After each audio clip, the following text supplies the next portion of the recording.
நாகும் புஸ்தகம் 1 ஆண்டவருடைய வார்த்தை சொல்லுகிறது, நான் உன் கட்டுக்களை அறுப்பேன் என்று சொல்றாரு. இன்றைக்கு அநேகர் மாந்திரங்களினாலும் சூனியங்களினாலும் கடன் பிரச்சனைகளாலும் வியாதியினால் இன்னைக்கு கட்டப்பட்டிருக்கிறதை நாம் பார்க்கிறோம். ஆண்டவருக்கு பிரியமான அன்பு சகோதர சகோதரர்களே, இன்றைக்கு கட்டு இல்லாத குடும்பம் இல்லை, கட்டு இல்லாத வாழ்க்கை இல்லை. பிசினஸ்ல கட்டு, மாந்திரங்கள், சூனியங்கள், போட்டி வியாபாரங்கள், இப்படி பல வகையில சிக்கி கொண்டிருக்கிற அன்பு சகோதரனே சகோதரியே, நீ எந்த மதத்திலா இருக்கிற, எந்த தெய்வத்தை வேணாலும் நீ வணங்கிக்க. ஆண்டவராக இயேசு கிறிஸ்து விசுவாசினா உனக்கு விரோதமாக கட்டப்பட்டிருக்கிற கட்டுகள் இப்பொழுது நீ கேட்டுக்கொண்டிருக்கும் போதே உனக்கு அதிசயம் நடக்கும். நீ கேட்டுக்கொண்டிருக்கும் போதே அந்த கட்டுகள் இப்பொழுதே உன்னிடத்திலிருந்து ஆண்டவர் அறுத்து தூர எரிஞ்சு போடுவார். உன் கட்டுகளை அறுத்து உன்னை செழிப்பாக மாற்றுவார்.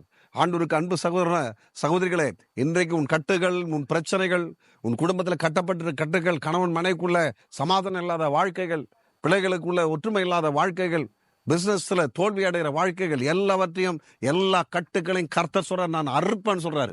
கர்த்தர் உன் கட்டுக்களை அறுத்து உன்னை உயர்த்தி உன்னை மேன்மையாக வைக்க போறார். விசுவாசி பண்ணா இயேசுவை நோக்கி கூப்பிடு, அவர் உன் கட்டுக்களை அறுப்பார். ஆமேன்.